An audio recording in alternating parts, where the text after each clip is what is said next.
It's the red light. That's the red light. So we are live. Let me get ready to tag you all. All right, let's go. Let's go.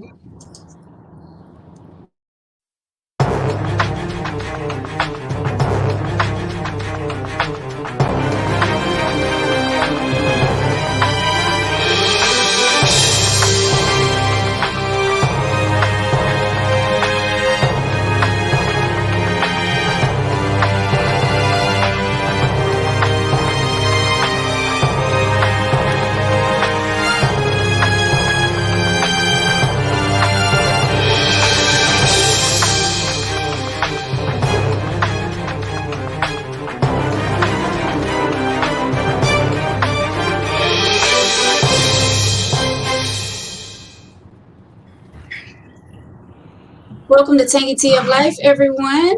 This is where we talk about any and everything. So glad to be back with you on this Tuesday night, and it is a special night. I am your host, Veronica. So glad to be back with you all. Brother Victor is back with us, co-host Victor. Oh Back yeah. with us. And I'm tagging you guys right now. Brother Fatine, all the way from New York, WGLS radio station, is with us tonight. And we have a very special guest with us tonight. Senator Mia Mcleod is joining us this evening. So glad to have her join us. Senator? Yes, I'm glad to be with you this evening. Thanks for having me. Oh, you're welcome. Unfortunately, the senator is traveling, so she's not able to join us face-wise, but we are still happy to have her on the show with us this evening. Senator Mia Mcleod is running for the governor of the state of South Carolina, so we're gonna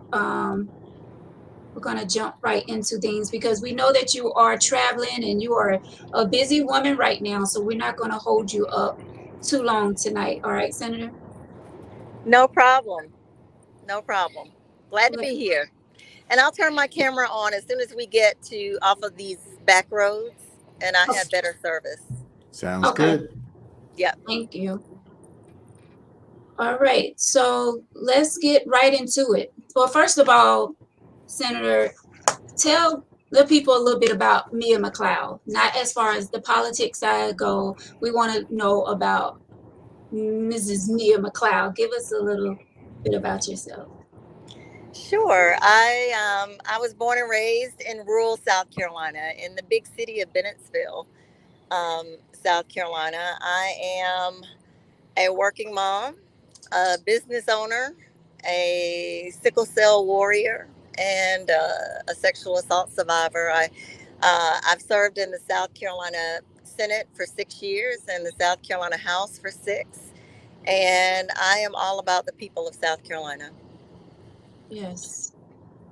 And we all know that you are the first African American woman to run for the governor in the state of South Carolina. Now, when I it am. comes, Yeah. yeah, so when it comes to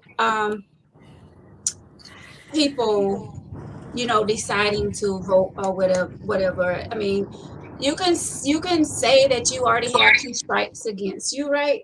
A woman, number one, two, Right. minority.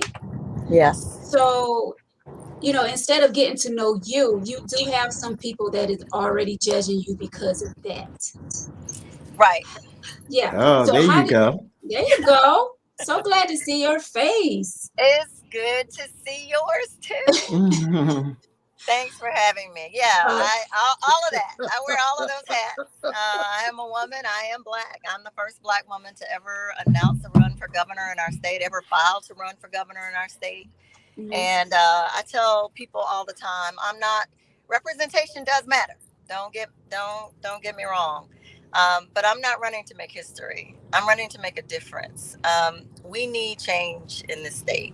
I've already made history. I'm the first black woman to represent Senate District 22. I'm the first woman to represent Senate District 22. I was the first black woman to represent House District 79 and the first woman to represent Wow. House District 79. So I have a list of firsts, but this is big because we are in a position as a state, if we vote, to really change the state, change the trajectory of our state. And I hope that voters will join me in trying to do that. I have two young adult sons, and they mean everything to me, but they don't want to live here in South Carolina as adults, and I totally get it. They don't believe that their lives matter here. They don't believe that their voices matter here.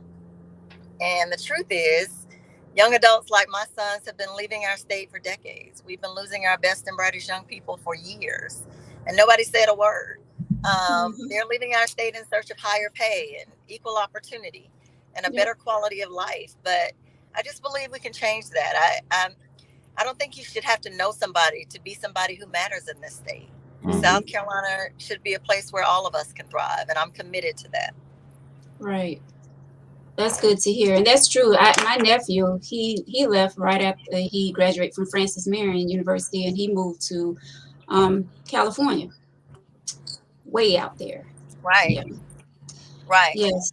Yeah, I recently spoke at Francis Marion and like I said, Coker and several other colleges and universities in South Carolina. And every time I speak at a college or university here, I ask that question: how many of y'all want to stay here when you graduate? And inevitably, no hands go up.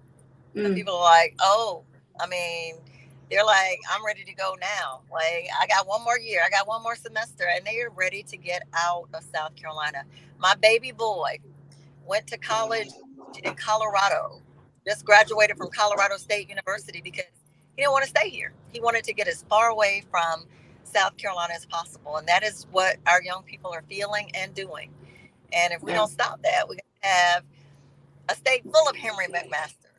And, we know that Henry and SCGOP are taking us back in time, not forward. So I'm in this race to change that. Yes. Sad, but true. So let's kick off with a very important matter that's going on in our country, which is, the mass shootings that have been taking place. And what are we doing? There's talk about gun laws changing and things like that, but what can we as a country do to protect our children and everyone else? Well, we start by electing leaders who have the courage to lead and who care about people. That hasn't happened in South Carolina in 2 decades. So we know what would cut down significantly on the gun violence. And I believe actions speak louder than words. So I'll tell you a little bit about some of the things that I have introduced, some of the legislation that I have introduced in the House and Senate to change that. One is to expand background checks so that no gun dealer can sell a firearm unless and until the background check passes or clears. Right now in South Carolina, I think gun dealers only have to wait like 3 days before they can sell a gun. And we know by what happened to my friend and colleague, Senator Clemente Pinckney, and 8 of his parishioners who were gunned down at Mother Emanuel, that these folks get their hands on guns in a day or two. And they are wreaking havoc, not just in South Carolina, but across the country. We can change that by simply closing that Charleston loophole and making sure that nobody's able to purchase a firearm unless and until the background check clears. Another thing that we can do is I introduced a bill that would prohibit anybody who's been adjudicated mentally ill or mentally incompetent from purchasing or possessing a firearm. In the Senate, I've introduced legislation. I'm licensed to carry. And I know that because our state just passed open carry, that simply means open season on people who look like me and my sons. And so, we've got to vote these people out who don't care anything about us and are prioritizing crazy legislation like that. But we should also look at, they call all of the folks who um, carry guns legally, they say, oh, these are law-abiding citizens. And their idea, their version of law-abiding citizens is the same idea that Trump had when the Patriots stormed the Capitol on January 6th. They are not law-abiding citizens, many of them. And so my bill law would require legal gun owners to carry liability insurance on their guns, because we're seeing small children hurt and kill each other because guns are left on car seats, they're left on dashboards, they're left at home within reach of toddlers and very small children. And there's been a rash of break-ins, car break-ins, home break-ins, and I just think that people protect their valuables or their firearms like they would their homes and their cars if they're required to carry liability insurance on their firearms. Another thing that we can and should do is have red flag laws and take weapons of war, AR-15s and the like, out of the hands of civilians. These are military. These are weapons of war. They don't belong in the hands of civilians. Those are just a few of the things that we could do that are common sense gun reforms. It doesn't require taking, firearms that people need for protection. It doesn't require taking anybody's guns away. It's just a responsible way to make sure that law-abiding citizens actually are the ones who are able to gain access to firearms in South Carolina. So I have a question about your gun reform. I guess my whole thing is, so the new bill you're proposing is basically taking, not really say taking, is kind of making it harder for somebody to purchase a gun, but the people that's actually doing the crime are actually criminals. What are we doing too far as make harsher penalties for someone to go to jail for an assault and be out on bond same day, next day, or Right. even it even comes up? Because I really feel like the gun reform is only targeting the people who actually are following the laws, because the criminal's gonna get a gun anyway. Right. But what are we doing to deter the criminals from actually making it open season on all of us law-abiding citizens? Right. So I'm not sure which bill you're referring to. I don't think any of my bills take guns away from anybody or make it harder for them to purchase their guns. But I agree with you that people who possess and carry guns illegally should have enhanced penalties because of it. So I support any legislation and may introduce some legislation to address that issue as well. Right now, nothing is happening. Nothing has happened in the 7 years since my colleague and friend was gunned down. And nothing will happen as long as these Republicans are only concerned about what the NRA wants them to do or doesn't want them to do. And we've seen since Sandy Hook and what just happened in Texas and what just happened in Buffalo, New York at Tops Grocery Store, we've seen that they just don't care. These people can gun down children, elementary school students, twice now, at least twice. More than that, but those are the highlights. And so certainly I am all for enhanced penalties for those who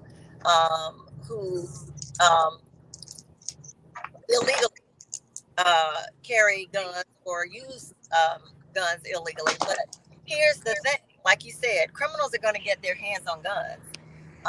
It's our job to make sure that they can't access a semi-automatic rifle like an AR-15 that kills multiple people in one round. Like that, those are the weapons of war that I was describing, and they have no place in our society. He could not, the guy that killed the students in Texas and the guy that killed the students in Newtown, Connecticut at Sandy Mhm. Hook. Either one of them could have done the kind of damage that they did if they didn't have a semi-automatic rifle like an AR-15. Senator Mia Mcleod, let me just say it's a pleasure meeting you. For me, not being born and raised here in the state of South Carolina, but I did relocate here from New York City in December, and I'm still, pretty close to politics in New York City and New York State. But I got a chance to look into your record as, first being in the South Carolina House and now being in the Senate, a very impressive record. Your record is also very impressive of winning in a red state, of how you won by the percentages that you have won by.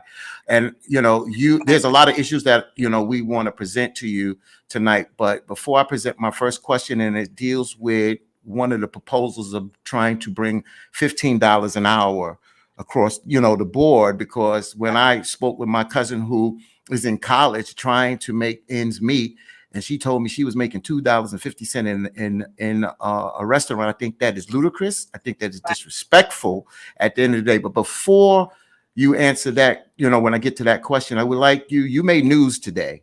And I think it's only fair for folks to understand where it came out against one of your opponents, but it was really dealing with House Minority Leader Todd Rutherford. He's a Democrat. He endorsed Joe Cunningham, and you responded today. And I think our folks should know a little bit about why you responded and how you responded. And I think that's only fair to our listeners today. Right. So you want me to address that? Yes, please. Sure. So I've been dealing with the House Minority Leader, Todd Rutherford's.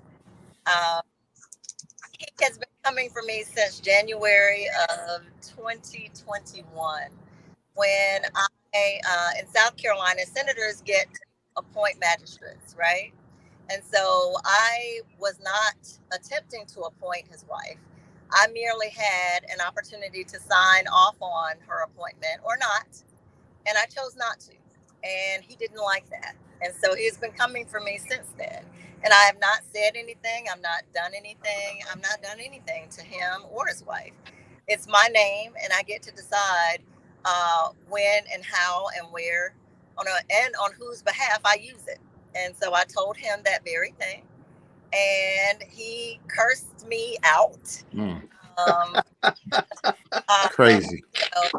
Very disrespectful. So I thought it was interesting that the king of disrespect, and that is how I refer to him, the very one who cheated on his wife and tried to get his new wife a job and accused me of keeping his new wife from having that job.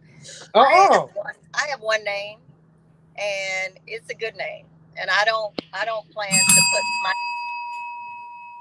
for anybody. And so I was honest with him, and I expected him to continue to come for me, especially now that I'm running. He told people he was going to do exactly what he did, and I just responded in kind.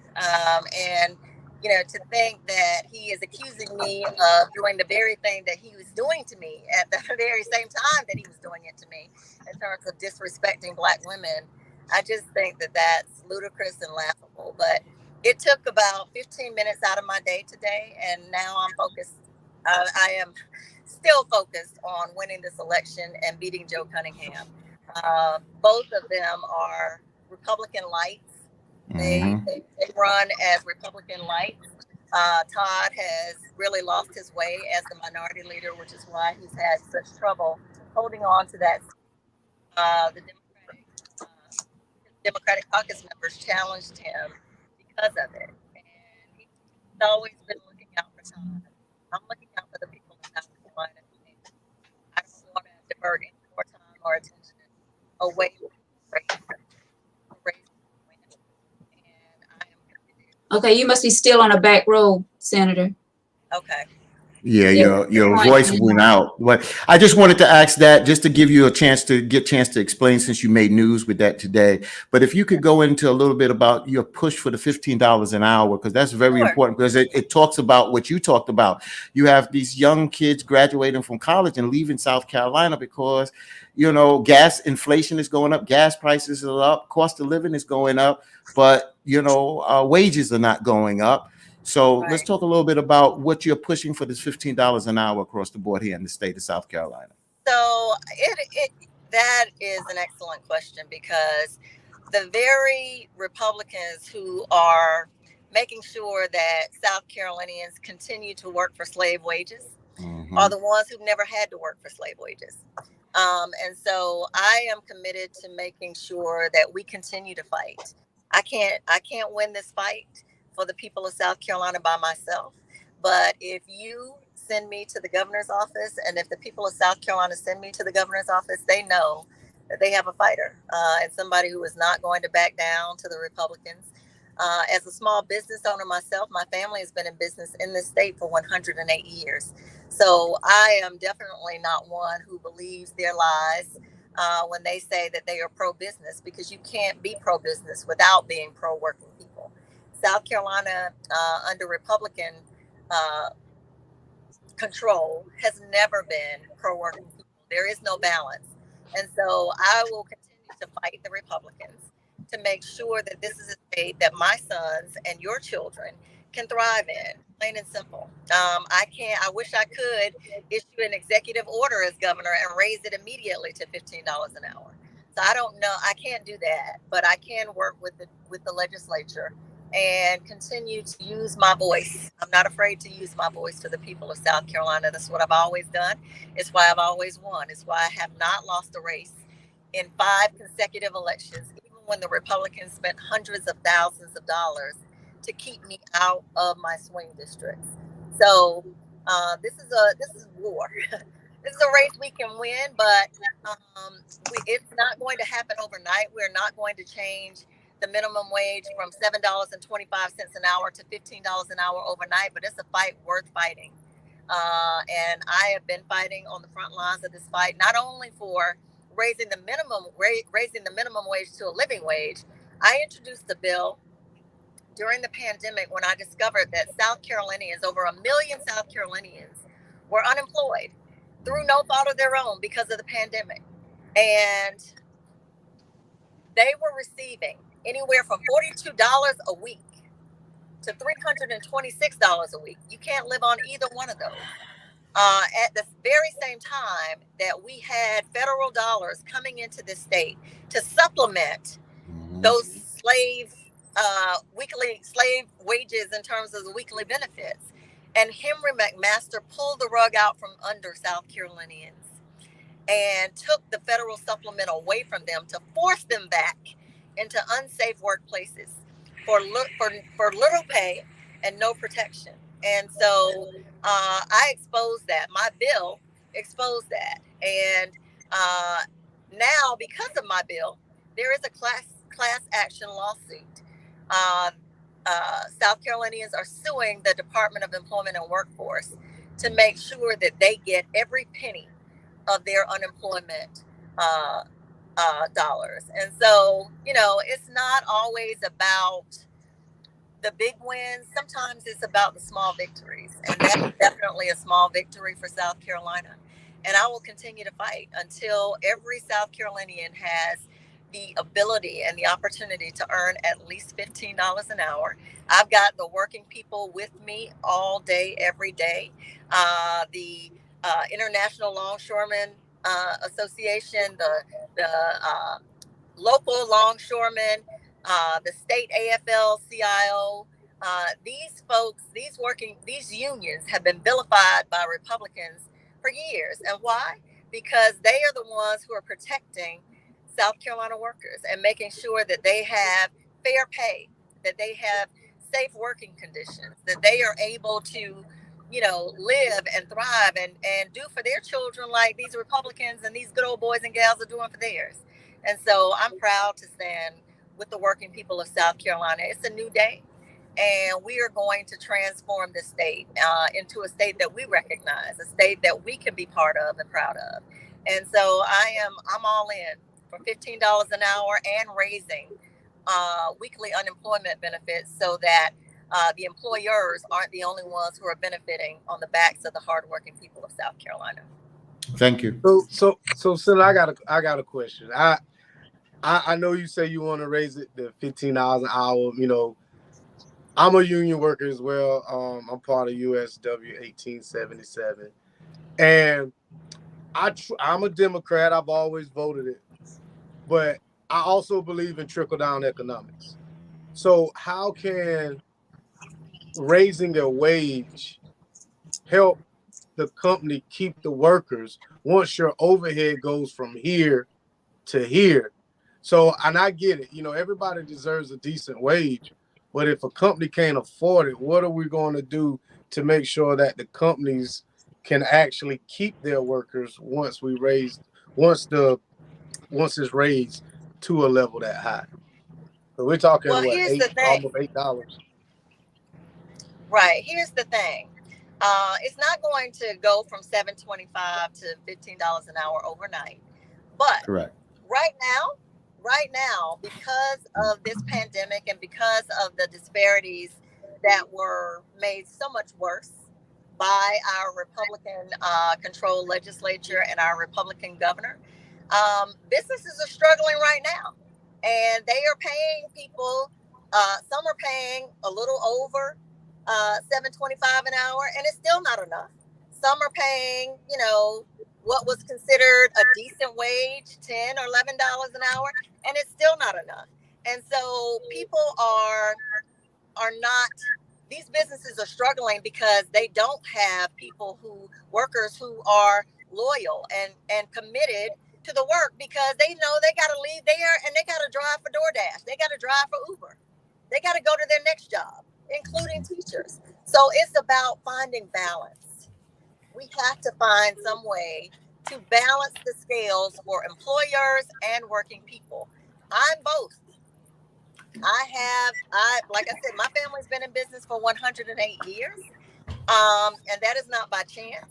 And so I know that we have to have some balance, some semblance of balance for employers, for working people, and for working people rather. And that's doable, but not if we're only focused on giving employers tax breaks every year while we do nothing to pay or protect employees. Like, I'm just not for that. And like I said before, it's not going to happen overnight. But surely there has to be a happy medium for employers and employees, so that employers know that the employees that they do have are there because they can afford to be there. They don't have to worry about going to the next job. They don't have to worry about what's going to happen to their kids when they have to go to the next job. What's going to happen to their families because they're never home. They're always working. So, there's no balance right now. And people are suffering even more than they were in the past because of it, because we're still in this pandemic. Just because they're not publicizing the numbers anymore doesn't mean that people aren't still getting sick and dying. I introduced legislation. I introduced an amendment on the Senate floor to protect working people during the height of the pandemic, to mandate COVID-19 safety protocols. There are people who wanted to go back to work, but felt like they could not because they might have pre-existing chronic health conditions like I do, or they might be taking care of an elderly parent who has a pre-existing condition, or a child who wasn't able to be vaccinated. And so there are a myriad of reasons that people weren't willing to go back to work. The pay is not the only thing that we need to fix. And the Republicans, as they gave safe harbor, immunity from legal liability to employers who knowingly exposed their employees to COVID, they also refused to mandate any safety protocols whatsoever for employees.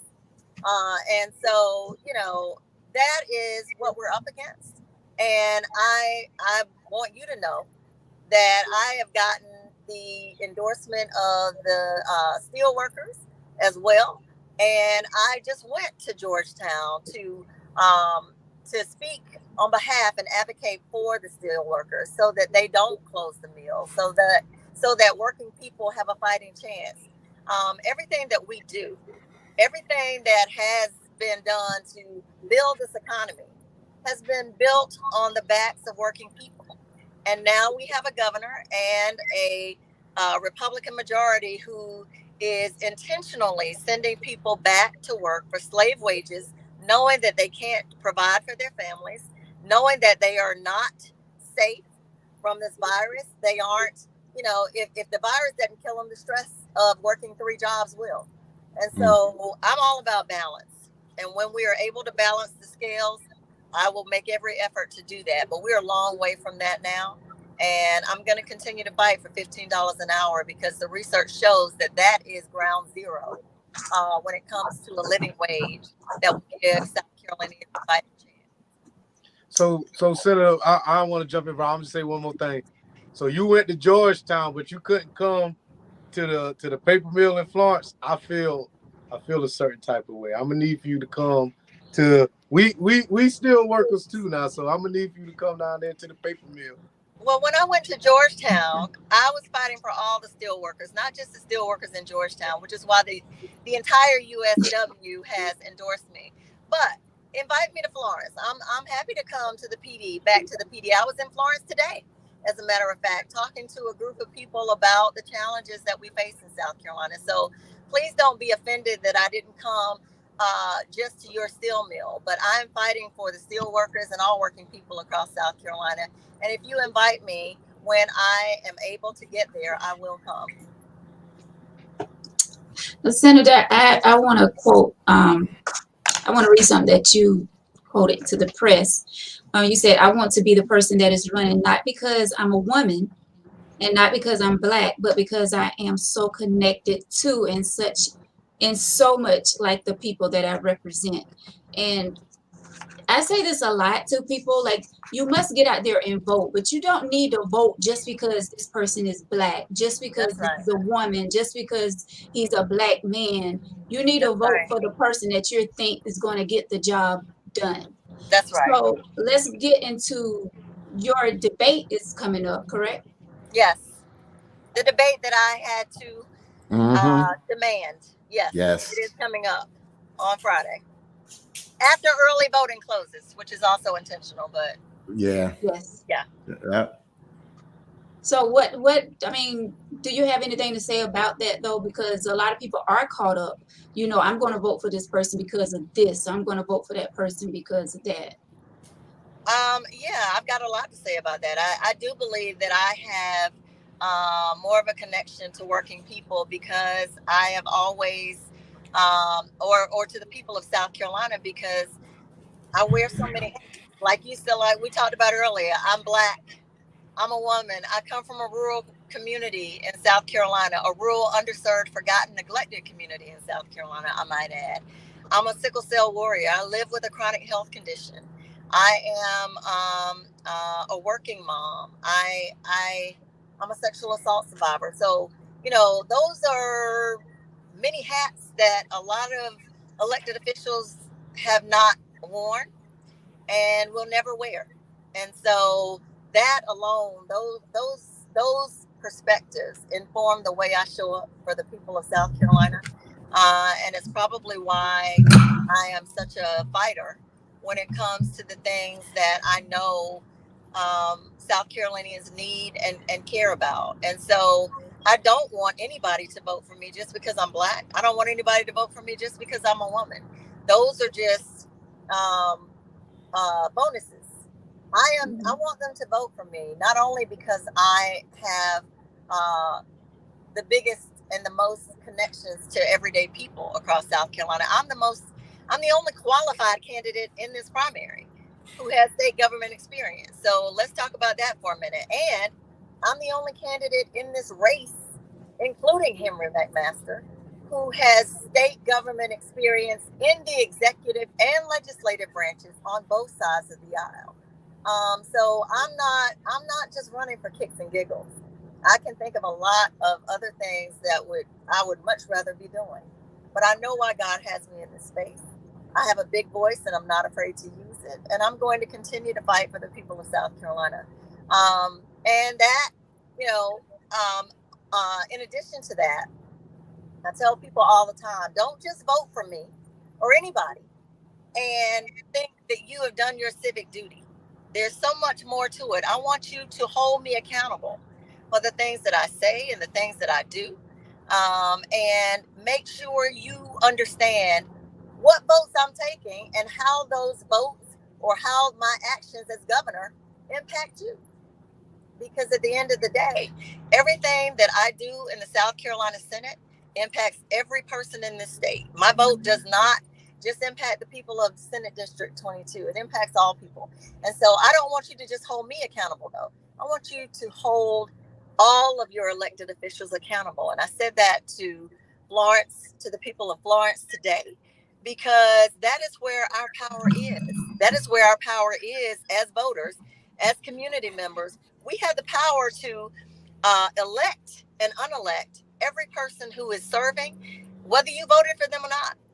But it's just up to us as to whether we harness that power and do right by that power by using it, staying engaged, speaking louder about the issues that matter to you and to all of us. And if there are people in these spaces that aren't about making your life easier, making your quality of life better, making sure that equity and inclusion are real and accessible and attainable in South Carolina, then, it's on you if you don't vote, because the Republicans are banking on it. And every time we don't, they know that they have 4 more years of power and 4 more years of wreaking havoc on South Carolinians, uh, the majority of whom look like us. And so that's where I am. The last time we voted for a woman just because she was a woman, we got Nikki Haley. So I want people to be mindful of who they're voting for and where that person stands on the issues that they care about. Senator, let me jump in here. I'm going to go in another direction now and talk a Sure. little bit about health. And, with disabilities here in the state of South Carolina, we have an older generation of older folks, our elderly, our seniors that are here. They have concerns about Medicaid, cuts to Medicaid and Medicare. And I know you've addressed that. You've also addressed the situation with the opioid crisis. That's just not here in South Carolina, but that's across the country. But South Carolina has their own issues dealing with the opioid crisis. And you also talked about, which is something dear to you, you talk about being a sickle cell warrior, and I'm being an advocate for sickle cell. I know what a sickle cell warrior is. And you saying being sickle cell and folks that suffer with sickle cells, some of the sickle cell people are looking at trying to get off of the opioids and using medical grade marijuana at the end of the day.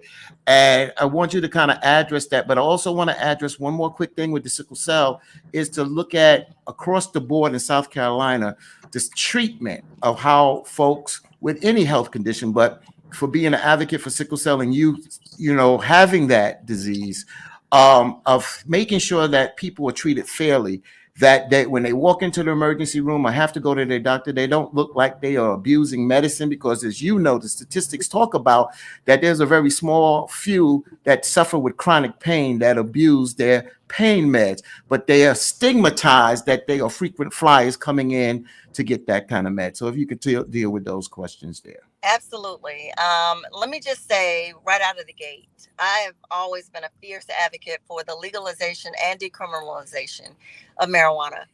And one of the reasons is because I know what that chronic debilitating pain feels like.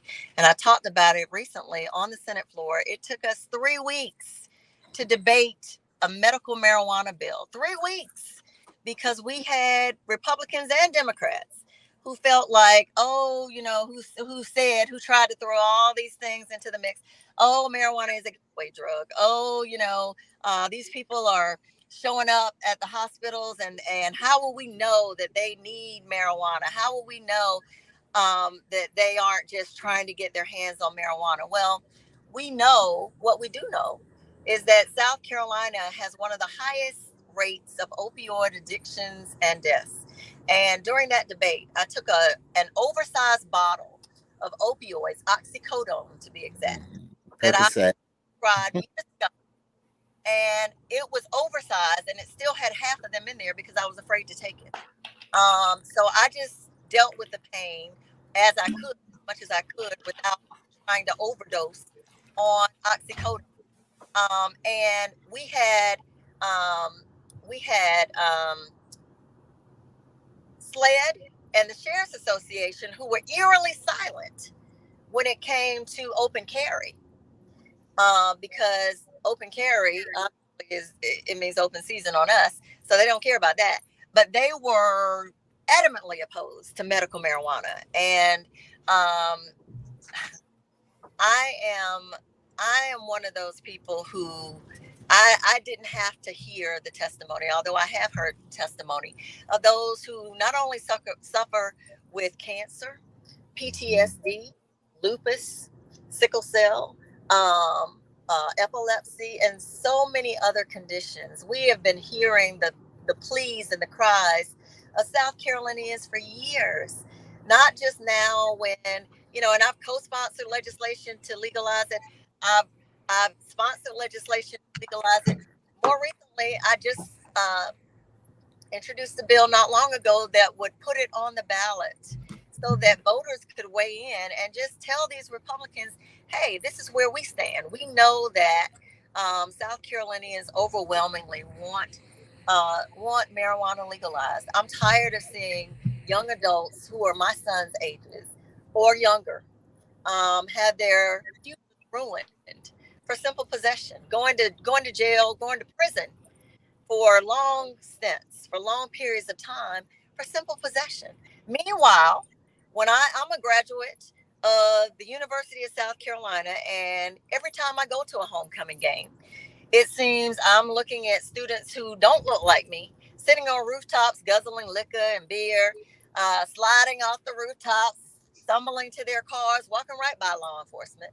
Nothing happens. And I'm not condoning anybody driving under the influence, but it just shows that the Republicans are prioritizing their ability to profile certain people for simple possession. As a matter of fact, the medical marijuana bill that we just debated on the Senate floor, we passed it out of the Senate, but the House Republicans refused to pass it. But it was by far the most conservative medical marijuana bill in the country. And it would have restricted access to the very people who need it most, because it would have required South Carolinians to have to go to a doctor, to be diagnosed with certain conditions, just so they would qualify or be eligible to go to a pharmacist to have medical marijuana dispensed for them. And so we know, and they made it illegal for marijuana to be smoked. And that's just a dog whistle for, if you see anybody smoking it, arrest them, and they asked, law enforcement has said many times over that they don't want us to take certain tools out of their toolboxes. But the tools that they have described, is the power to arrest. And so we live in a state where law enforcement has been has allowed certain law enforcement communities at the state level have allowed themselves to be politicized to the point where whatever the Republicans say, tell them to do, is what they do. And so we've got to change that. And the only way to change that is to change them. I went on the Senate floor during that 3-week debate, and I tried to enlighten and educate my own party members who were against the legalization and decriminalization of marijuana. And I told them the truth, that my research showed, and they can do the same research, and so can you if you don't already know this, but the illegalization of marijuana is rooted in racism. It's rooted in racism. When brown people were smoking marijuana, there was a man, I can't remember his name right now, right off the top of my head, who organized a campaign that was full of fear and racist rhetoric. Talked about how white women were going to sleep with black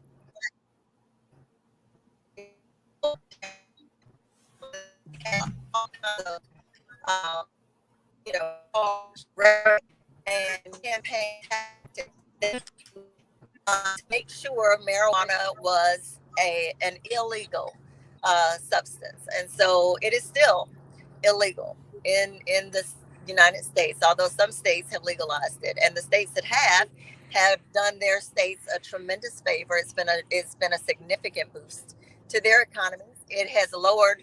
My research showed that crime rates are much lower in states where marijuana is legalized, and we all know that it is a safe, very effective, natural remedy and alternative to opioids. But you know, even though we have one of the highest rates of opioid addiction and death, and one of the highest DUI rates, our Republican-controlled legislature and our Republican governor are more interested in making sure marijuana is never legalized and continuing to act like they are doing everything they can to stop this opioid crisis, as they call it, a crisis that they have created. Can you speak to real quick the question I talked about Medicaid, because I know our time is running short, yes, about the cuts to Medicaid and Medicare, and what are you trying to do to make sure that those cuts don't happen? So the governor can't. The governor has limited powers in South Carolina, but one of the things that I can do and will do as governor is expand Medicaid, and I can do that on day one. Henry McMaster should have done that, especially since we're in a global pandemic. But expanding Medicaid would make sure over 100,000 South Carolinians who are currently falling through the cracks and don't have access to quality, affordable health care, it will make sure that they have that access. It will also go a long way to help us reopen our rural hospitals, like the one that is in my hometown that was open when I grew up in Bennettsville. We no longer have an open hospital in Bennettsville. So to expand Medicaid would bring jobs back into the state. It would be a significant boost for our economy. And it's just the right thing to do. That's why so many Republican governors in other states have expanded Medicaid. So that's something that I can and will do on day one. And that is my promise to the people of South Carolina, because I know what it's like to not be able to afford health insurance. When I started my own company in 2003, and my boys were much younger and I was newly divorced, my health insurance premiums, because of my pre-existing condition, was higher than my mortgage. And I know what it's like to have to go months without health insurance coverage, and to pray that nothing crazy happens. So there are so many South Carolinians that are still struggling with those same kinds of issues. And, you know, it's just time to bring our state and everybody in it into the 21st century. I'm committed to that. And as governor, I'm going to make it my business to make sure that we have a South Carolina that all of us can be part of and proud of. I apologize for the background noise, but we're now on the interstate. So we're good. I mean, you're good. We're gonna let you go, Senator, because we know that you are traveling. We didn't mean to keep you this long, but we appreciate you for taking time out of your busy schedule and coming and hang out with us on the T. Thank everyone, you. Glad to be here. Thanks for inviting me. Now the debate, just tell us again, the debate is going to be held June 10th, which is Friday. Yes. The debate will be held on June 10th, which is Friday, on SCETV, but there will be no live audience. It will be recorded, I'm told. And I think, from what I've seen, it's going to be very difficult to get a meaningful debate in the time frame that we have. I think we have roughly a minute to answer each question, or 30 seconds. I can't remember, but 30 seconds to a minute for a rebuttal, and a minute to answer each question. And there are 5 of us who will be participating in that debate. So, I hope that voters will not only look at what I've done, but also go to my website and see some of the things that I have accomplished. But Google my name and look at the fights that I've taken on. These are serious issues that are facing our state, and not ones that we're really going to have be able to have a meaningful debate on in 1 hour with a minute or less to discuss each issue. Is your website Mia for SC? That's your website that you're talking about? MiaForSC.com. That's MIAFORSC.com. Yes. Got it. Well, everyone, make sure you get out there and vote. Early voting is going on until Friday. Until Friday, June 10th at 5 o'clock, the same time as the debate. Early Yes. voting closes at that hour. Yes. At 5 p.m. And the primary election will take place Tuesday, June 14th. So everyone, make sure you get out there and vote. Senator Mia Mcleod, it was a pleasure. Thank you so much for joining us tonight. It was a pleasure. It was a pleasure to be with all of you. Thank you for having me. Thank you. Thank Good you luck. so much. Thank you. Thank you You're for all that welcome. you're I doing for the appreciate state. y'all. Okay. Thank you. Thanks. Be safe. Okay. Bye-bye. Bye-bye.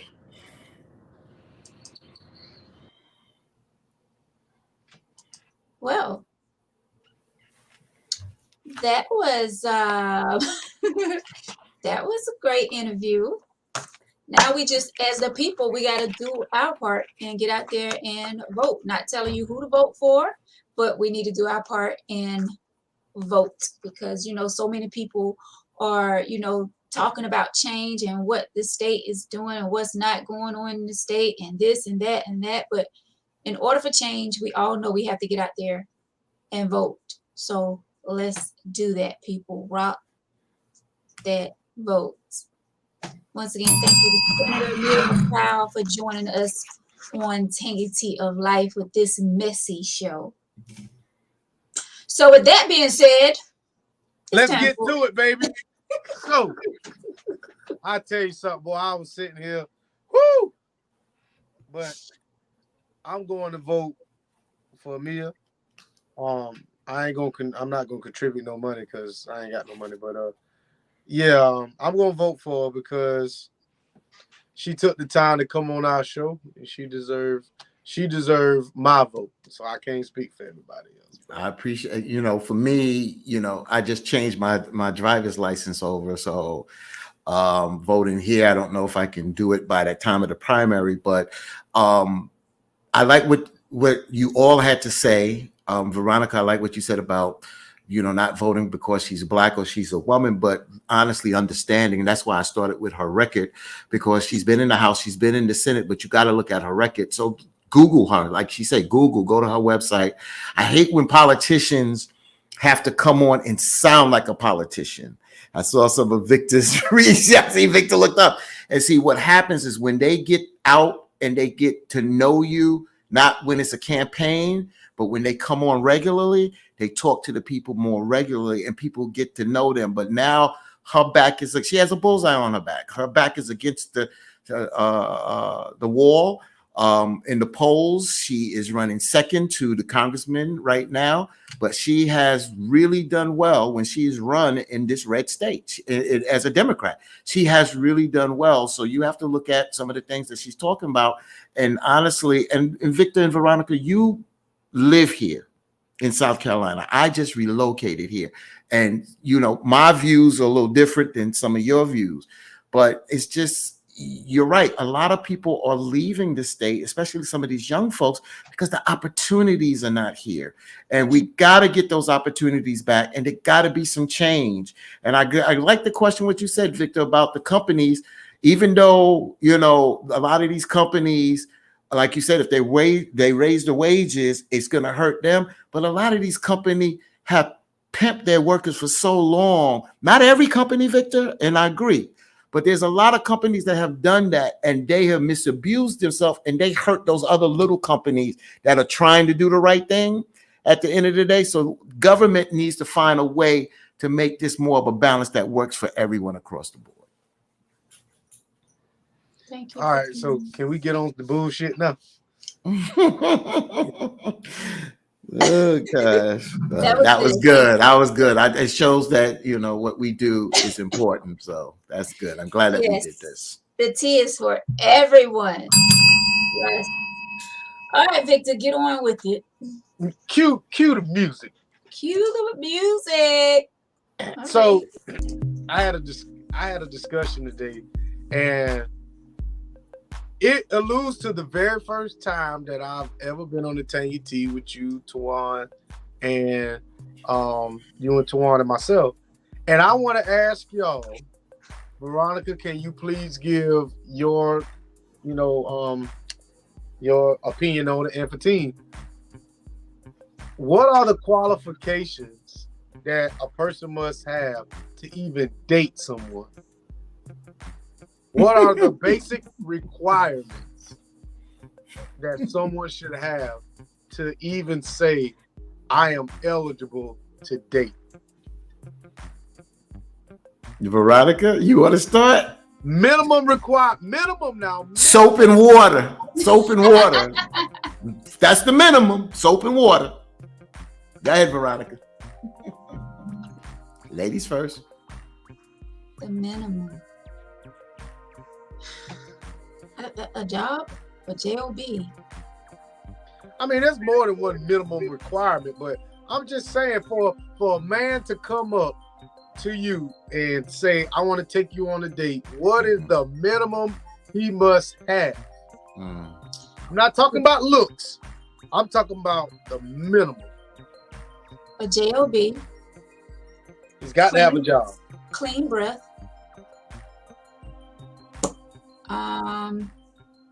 Right now, because I'm into fitness, I would like for him to be in shape a little.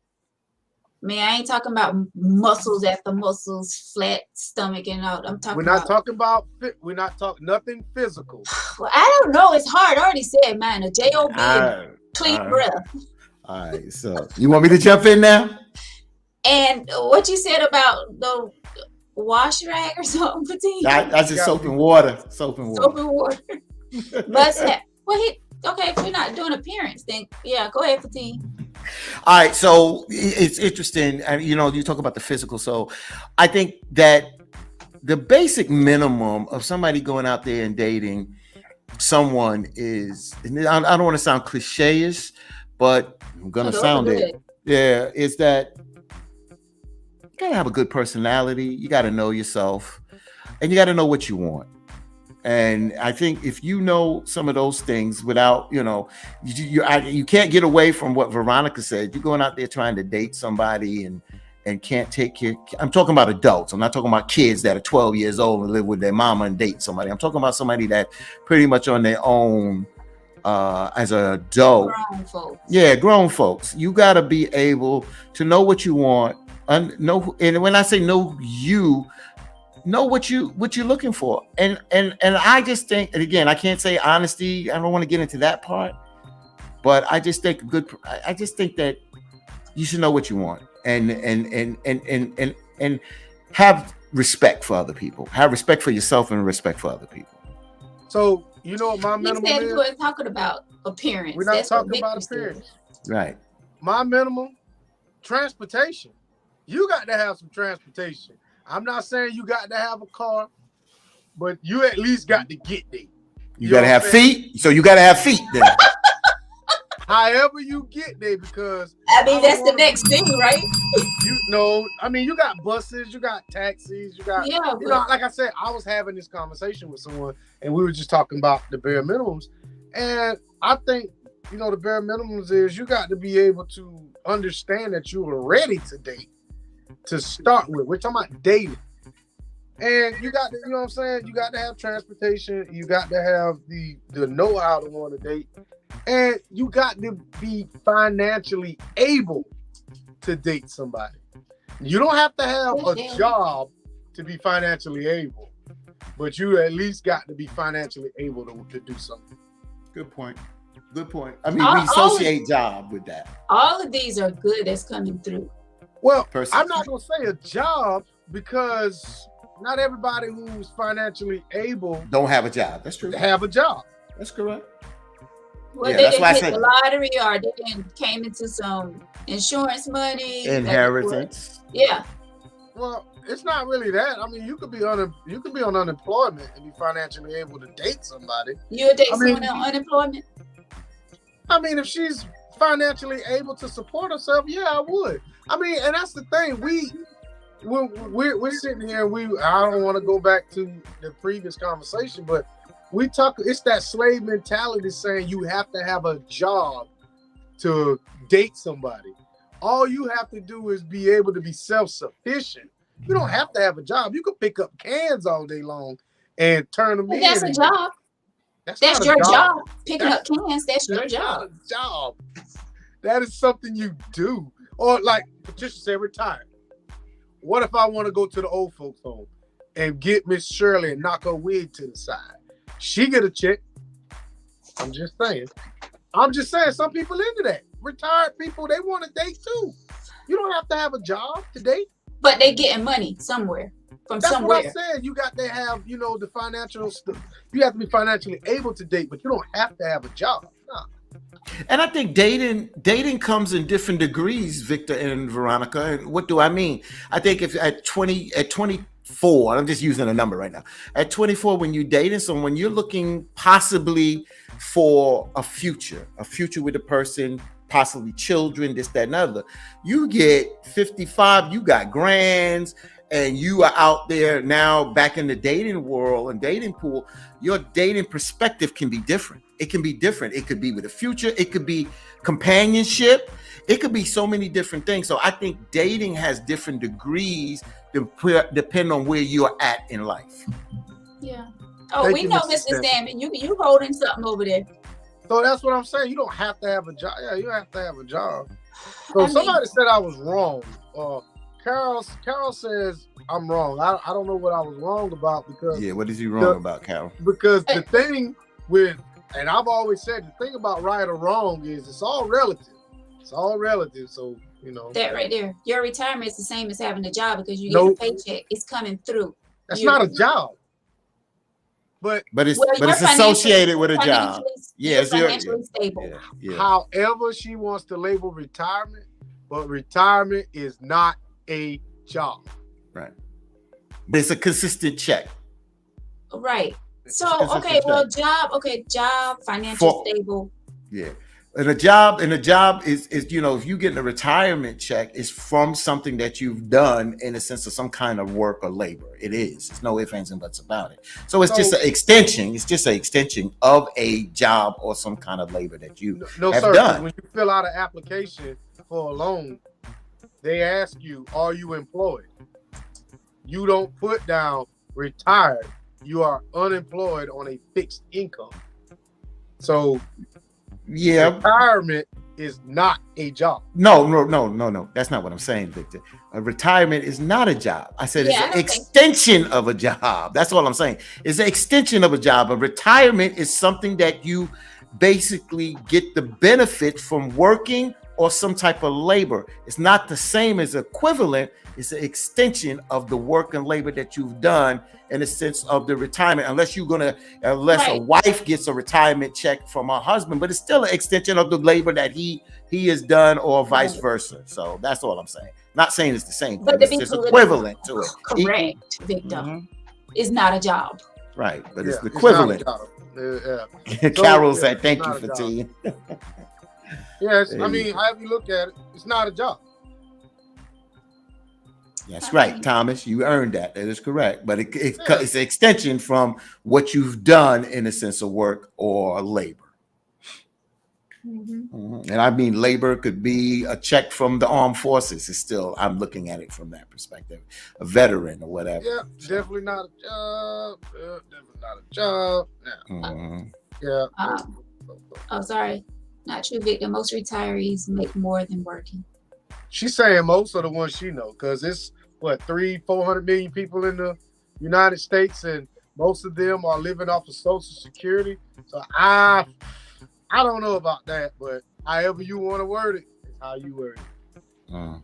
Because my pension and my 401k will not equal my paycheck, so it won't. But Mr. Sam said, "Go ahead, Victor." Go ahead.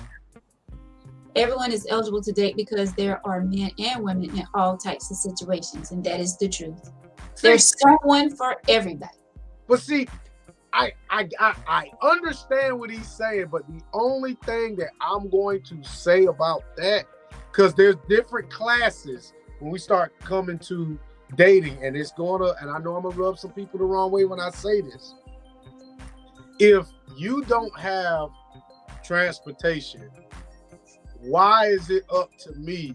Or if, let's say this, if I don't have transportation and I want to date you, Veronica, and you have a vehicle, are you willing, or should you be willing to always come and get me? Or can I drive your car to take us to the date? I feel like I'm not qualified to date you because I feel like I'm not up there. I should at least have the minimum requirements, being able to date you, take you someplace, and being able to afford to at least, hold my own end of the date. That's why I said a minimum. job. Huh? That's why I said a job. No, I just saying I have money. I don't need a job to have all that. So Go ahead, Fatima. Yeah, I just think that what Victor said, you open another can of worms, Victor, is that now we're looking at the individual, the male and the female, because if the female wanted to date the man and didn't have a car, but he had a car, it's cool. But if it's the other way around, where the woman got the car and we don't have the car, it seems that the stereotype or stereotypical situation is we as men, as being quote unquote the leaders, should be in the driver's seat when it comes down to transportation and this, that, and the other. And my question is that a fair balance, or is that how we tend to do things in this society? Because if the roles were switched, it's cool if the woman got the car and you don't have the wheels. But if you understand what I'm saying? So I wonder how we tend to look at this from a male and a female perspective. That's not what I'm saying. I never said that they needed a car. I just said transportation, because in the city, you already know y'all move around. Public transportation, that's cool. But you asked Veronica. But you asked Veronica just now that if you didn't have transportation and she had a car, would she be willing? That's why I went there. Would she be willing to come get you, for y'all to go out on a date, or would she allow you to drive her car? That's why I went that direction. And she gonna answer? She already answered. She What said she no. She said no. Shit. Yeah, but I'm saying the job. We keep going back to this job thing. I'm gonna just leave that alone. Mm-hmm. But I just feel like financial stable. I think you maybe not even stable. Just you need to be able to go on a date. You at least have to have enough money to pay for yourself. That's the very least. You at least have to be able to get there on your own, and you at least have to be able to go somewhere, the park, the wherever, a restaurant. It's wherever. But I feel like if you don't have at least them three things, you shouldn't even be dating anybody. But you should do be date trying. Wait, what 3 things? Transportation, a place to date somebody, and the money to at least afford your end of the date. To me, I feel like that's the bare minimum. And we don't have to go to a restaurant to go date. We can go to the movies, $8. We can go to the park. We can go somewhere like that. But I feel like that's when we jump out there too fast. The people don't start out like they can hold out. So if we start off cheap, you might can stay within that cheap range. So Veronica, not to exclude you, Victor, but I want Veronica to speak next. Is if the person asks the other person out on a date, should they pay for it? So if I'm home chilling, watching the basketball game, you call me up, yo, the team, Jurassic Park is coming out Friday. It's out. You want to go to the movie? Since you invited me out, I didn't have no idea. I'll be like, yo, I'm good. Now, should you pay for that? Or because if I picked up the phone and call and say, yo, you want to go out to the movie, I'm gonna pay for it. You understand? Does that work both ways? I don't want to answer that because I may call you and Victor and be like, hey, y'all want to go out to eat. I'm not guaranteed to pay for y'all. We know. We know. Why? That's what I'm asking. Why? Why is it? Now, if Why? y'all was my man, okay, yeah, I don't seriously, I don't have a problem with that. Me personally, I don't have a problem with paying, going out on a date. The first date is very important to me. I'm definitely not paying for a first date. Interesting. So that means so you're not gonna act. So you're not inviting on for the. So if you are going on the first date, you're not asking. A whole lot of you're not asking then, because you just said, because if you ask, that doesn't mean that that person has to pay. You might go Dutch, but by you asking that first date, that doesn't make that person have to pay, does it? I'm not asking to go out on a first date. That's what I'm saying. I mean, if I do, we'll go like to a park, or let's go take a walk in the park, or You say you ain't paying for the first date. Nope, okay. She ain't. If your stomach growling, Victor, walking in the park. You going to jail for skipping out on the bill because I ain't paying.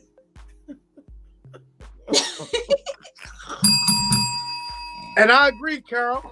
And I'm gonna tell you something, Fatima. You ever notice when it comes down, if you've been sitting there, you courting a woman for a while, and y'all feeling each other, they'll hit you with some shit like, "Why you ain't asked me out yet? Cause I ain't got no damn money.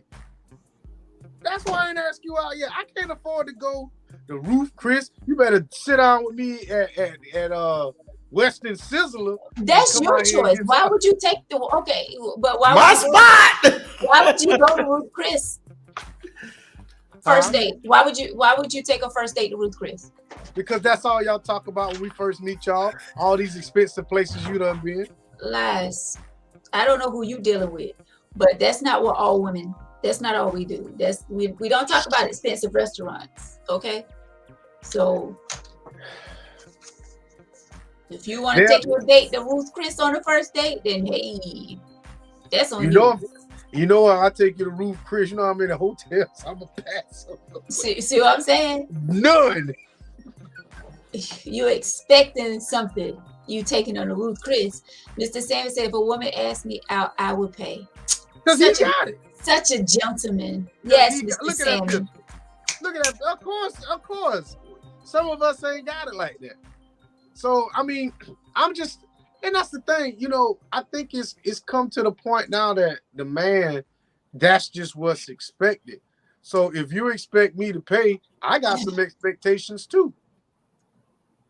So I always expect for the man to pay. I mean, it's nice, but I know you are the type where you're not going to let a woman pay. Wait a minute, did I ever pay? I was going there. I was getting ready to go there because you be out with Victor and Veronica, and it's not about a competition, but I just think it's about fairness. But Victor's like, yeah, I didn't pay that. You know what? I didn't even get a chance to go in my pocket, so I have to beat him sometime to it.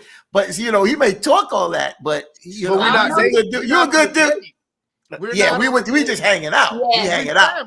We're not on a date. That's different. Right. But he been kind of shady the last few times we've been out. I had to dig in my purse. I'm like, what's going on? You know why you a little shady now, huh? I ain't got. You know why? Don't turn your back on us now. Don't turn.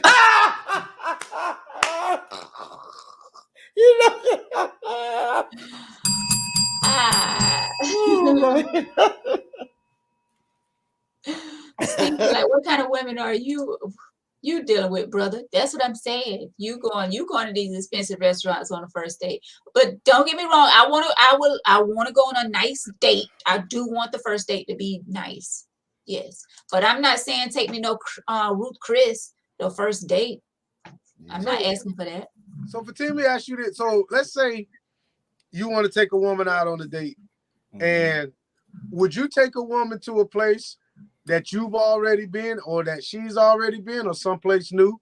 And Veronica, same question to you. Would you like to go on your first date to a place that neither one of you have been, or would you like to keep it safe to go to a place that you already know and like? See, I think I would rather keep it safe for that first date than to go somewhere and I not enjoy myself. So I think I would keep it simple at first.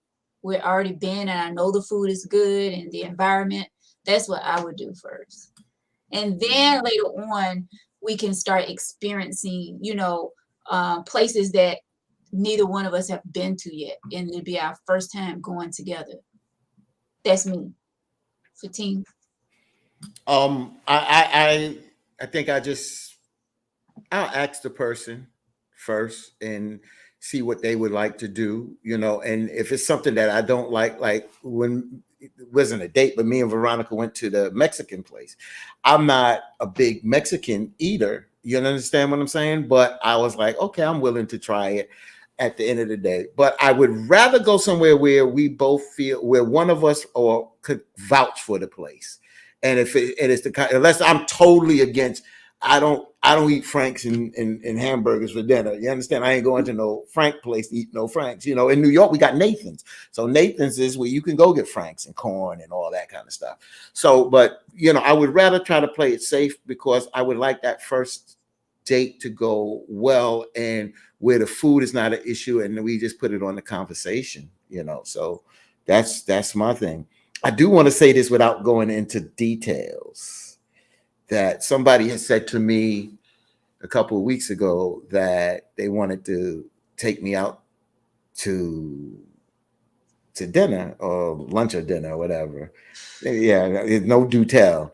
But and it's amazing that, for me as been how I've been raised, it's the offer there, but I just feel a little uncomfortable paying, but I'm not going to make them, if they and say, hey, this was my invite, I don't have a problem doing that, then I'm not going to make them feel uncomfortable because I know I can be reciprocal or I can do something else. I'm a creative kind of person.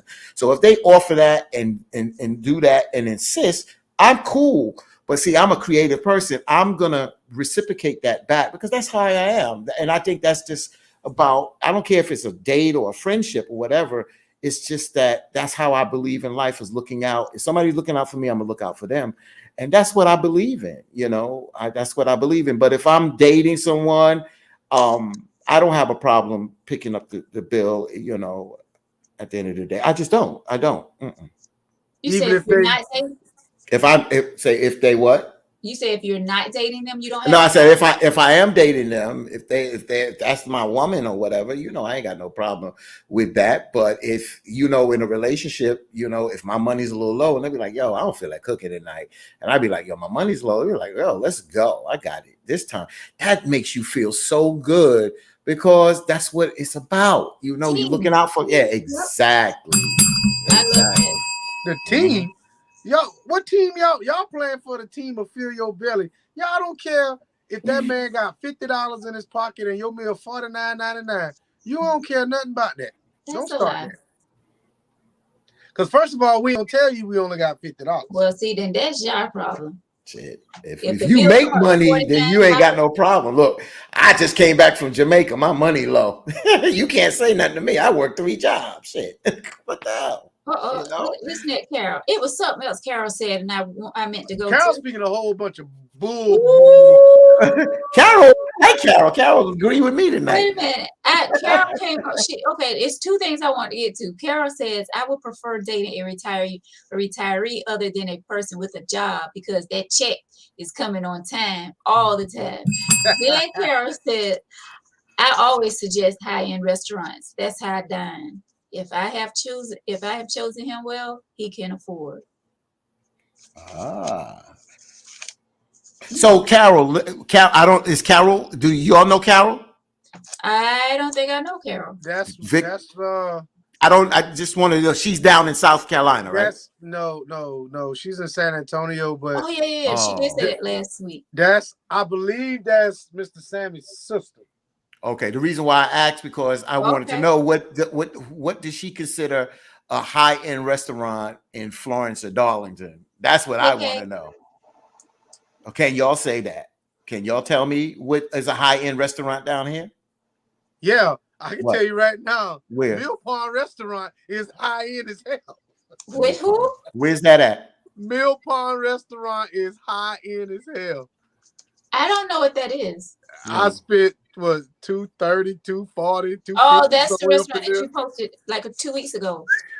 And that's down in Florence or That's Darlington? not here in Florence. No, it's in Rembert. It's on the other side of Camden. Oh, Yeah. okay. I just want to know in this area. Oh, in What's a high? Florence? There ain't no Yeah, high-end in this restaurants area. in Oh, Florence. so we ain't got to worry about that. We If I was- go I on, mean, Well, we You can thought say Percy and Victor's. Willie's. Percy and Willie's was the peddler. Yeah, they called well, that's high end here. I mean, Victor's is high end. They sell Victor's? lamb in there. Yeah, What's the other one? Oh my gosh, that's it. The peddler. Osborne's. Victor's.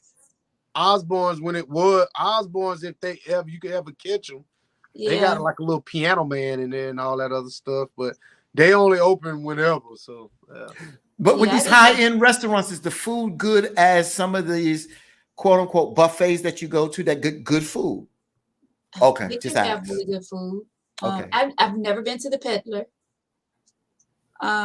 Percy and Willie's was good before they closed down. I don't know what happened with that. I'm gonna tell you this, Fatih. Yes, sir. I went to Mill Pond Mm-hmm. with my date, and I don't remember the conversation we were talking about because the food was good. We had a $15 or $19 salad, and I swear that was the best money I ever spent. I ain't never tasted no salad like that. Wow. Bruh. $19 for a salad. The damn green, the fried green tomatoes were like $20-something, and I enjoyed it. I'm telling you. So Mill Pond, how far is that from Florence? It's about an hour. I offered to take somebody out for their birthday. So. I see you the address and the link. Yeah, send me the address. Oh. Yeah. My birthday, August 10th. No. Okay. No. we friends. No. But I'm We gonna family. so now that we only spent, I'm gonna tell you this. I'm telling you, if you go there, you're going to enjoy your time there. Now, what happens after that is what after that. But that was the best $250 I spent on a meal. So you got some ash after that? No. Oh. His nose is growing, Veronica. You don't see that nose growing?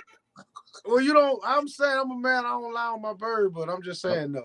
Oh, you don't lie on you don't lie on the bird, huh? No, you don't do that. But no, I did not.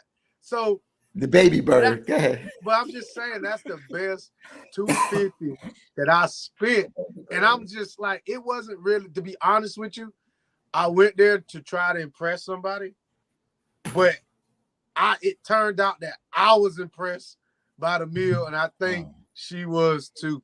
That's awesome. That's good. Make me smile, Vic. I'm telling you, like, bro, it had nothing to do with. I'm telling you, she'll probably tell you the same thing. It had nothing to do with us being there. I'm pretty sure it had everything to do with that damn meal. That damn food was good, bro. Wow. Just don't eat the Try mushrooms. that place. I'm not a mushroom person. Oh, I love mushrooms. Yeah, but all right. Well, you that's can send on me the- that that's address, bro. I think that's where I'm gonna go. Yeah, that'll be on my list. Yeah, the person deserves it. You gonna spend? Take 2 with you. Take 200 with you. I got you. Easily. Got it. Well, yes, Patricia, we Leos. Oh God, no, don't start. Look, Thomas said send him the link. I'm gonna put it in the comment section. Mm-hmm. But you got to make reservations. You got to make reservations. Got it. Well, I Thanks. would think so. $200 meal. You ain't just walking up in there. I mean, you kind of can, but you're not. If they ain't Are got they no, like open, you just got to make reservations. Got to. No, Cynthia, say your birthday is not August the 10th. Cynthia, your birthday August the 10th? She put it up there. Cynthia, we have the same birthday. Oh, we gotta do something. This is so exciting. I don't think y'all gonna do something. Cynthia, we gotta do something. Oh, I doubt that'll happen. So wait a minute. You know how we spin things out. So you get invited on this date. We've kind of went there on this before. You spend $2 bills, make this reservation smell good. That soap and water working. That little Old Spice working for you guys out there. look at all these Leos. Sorry, Fatine. I'm That's all right. excited now. Do y'all women feel that y'all gotta? Do you women feel like? Mr. You Sammy, feel that's like- not like you. Miss Fatine, we still on these Leos. I'm sorry. Yeah, John, I see you that. We August trying to move 26th. past that. We ain't worried about no damn Wait, Leo. you barely made it, John. No, you're not a No, he ain't no Leo. Not no No. August 26th. Boo, bye. Bye, boy. Bye, boo. Bye. Yo, so after you spend two bills, wine and dine this person, drove for an hour, and you like the person, do the women feel that they got to put out a little bit because I can tell you no right now. No, they don't. Veronica, you the woman. Shit, no. Wait, what was the question? Very easy. If the man makes the reservation, drives over an hour, takes you to a high-end restaurant, treating you like a queen, do you feel after the dinner things are going good? Do you have to put out a little bit? I no. But it depends on how I feel about him. If I'm like really attracted to him. Do tell. Let's sit back and smoke our cigars, Vic. Let's see.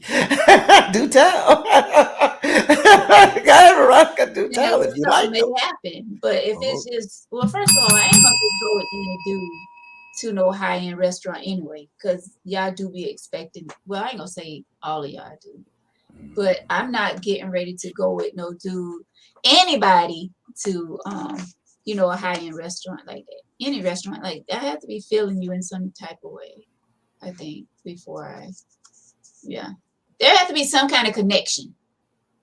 So if it's a high-end restaurant or is it Western Sizzling, it doesn't matter. If you're feeling them, if the night's going well, if that's what you want to do, then you just do with that. Huh? Doesn't matter the restaurant and how much was put out and spent by the brother. No, because some men feel like they have to take you to the high end and impress you to do that with $15 buffet money. If I'm feeling you like that, you can take me right there. What's that restaurant? Chili's. See, let me break something down. I'm saying if I'm feeling you like we've been talking on the phone and we getting to know each other, like we're just kicking it off really good for months, and then we finally say let's go out. Yeah, let's go to Chili's and have some drinks or whatever. Ain't gonna take no months to invite you out. We talking like that. Wait a minute. Let me break something down. Let me break something down for y'all, because y'all missing it. How I feed you shows how much I care about you. Have you ever noticed when a woman in love, she'll get in that kitchen and she'll cook all kind of shit, and you looking at this feast and you like, none of these don't make no sense. You got 8 meals here. Some women don't have to be in love to cook for you, to be honest. But go ahead. But get what I'm saying is you can feel the love in the food. So if I take you to a chain restaurant, I'm not saying that's all some people can't afford. But what I'm saying is how I feed you is sometimes how I care about you. So if I'm sitting here and I'm willing to spend, a good portion of my paycheck just for one meal with you, that should let you know I ain't bullshitting. Because Vic White work at Dollar General, but Vic White just spent $150 on a meal. Bro, that's a good portion of my paycheck. You please be in mind that I'm really taking you seriously. Man, you ever had those chocolate chip cookies with ice cream from Chili's? But that's I get what you're saying, but that's what I'm getting at is if I take you to an expensive place and you understand that I don't make a lot of money, that should show you that I care about you. Or you have a hidden agenda. I mean, regardless of the agenda, it don't cost me $150 to hit. I mean, I can take you to the Mayflower. I can take you to the Mayflower and let you get all that damn shrimp, get your belly full, and go around the B.A. Gary Drill and knock your doggone shit loose. The lies So you that, tell. but that's what I'm saying. Like, y'all, all I'm saying is that you should understand that when a man takes you to a place that's of prestigiousness, that you actually have to dress up to Yeah, go to I'm this with you on place. that though. I'm with you on that. I want to Yeah, dress I nice. mean, I want I'm to smell nice. serious. Like, Yeah, yeah. I'm serious. Like, this ain't no wear some jeans and a t-shirt place. I'm like, yo, we dressing up to go eat. We're not dressing up to go to no family function or no wedding. We dressing up to go eat. If I'm dressing up to go eat and I want you to go with me, that should let you know, like, I really do. I mess with you like that. Like, I really care, like, all this shit. But you're So right. I Some mean, some huh? people can some people can't afford that, so they go where they can afford. And I And get and I what I'm saying is I get that. So if a man saves his money to take you to a nice restaurant, you need to show your appreciation. right, Mr. Sammy. Hey, Victor, I don't mean to be petty on this one, but I just got to say this. True love. You know, you talk about dressing up to go eat, and folks, and don't knock me, guys out there or ladies. I'm just saying this, you know, and I go back to look at something. It's amazing that I like to go out to eat and be comfortable. I don't always want to put on some shoes and some slacks. I mean, it's warm outside. I like shorts. And I notice when I put emphasis on clothes in my life, when I put emphasis where I had to wear a tie and back in the day in the work, I didn't make a lot of money. And then now when I can dress casual, I make more money. And I got around people like the late great Mtume. Mtume basically Grammy Award winning. This brother just went to the mailbox now after he wrote all them songs to get his check. And he had the clothes, but he didn't wear the clothes unless it was a specific function that he had to go to. So my question is, you know, just, you know, at the end of the day, and I'm not taking away because Victor, you like to dress, Veronica, you dress very well. You both dress very well. Is that just the prerequisite to going, you know, when you got to go out to eat or when you go in certain places? Of course, you go in certain places, you got to dress properly. I got that. But do we put a little bit too much emphasis on clothes at times in life where it's not always necessary? Just curious. So my thing with that is you dress for your mood. You know what I'm saying? I feel like, you know, if you want to how the world views you is how you should dress. I said that wrong, but I how know you what you want the mean. world to view you is how you should dress. So if I'm going to a nice restaurant, I don't want to wear no sneakers because I don't want nobody talking about me. And I get what you're saying. Like, a lot of clothes I wear, no, I'm not comfortable in them. You know, they might be a little snug here, a little tight here, a little Like your flamboyant tight here. ass pants Saturday. I mean, Yeah, I did yeah. have some tight ass pants on. But what I'm saying is that I might not always be comfortable, but I'm dressing for the occasion. So I want to blend in as much as possible to alleviate any kind of mess that can go on. Like, when I go to church, like, I feel uncomfortable if I don't have on a suit because that's what was bred in me. You wear your best because you're in the house of the Lord and you should present yourself as that. I'm not knocking nobody who can't afford it or who don't do it. I just only speaking about me. Veronica? What was the question? Sometimes do we put too much emphasis on dressing? Well, I Spending love our to, last if we don't have it, just to look yeah. good. Like I love fashion. I love to look my best. Um, and I guess because like I work out a lot, so a lot of times I have on, you know, gym gear or whatever. So when it's time to step out, like I like to step out. You know what I'm saying?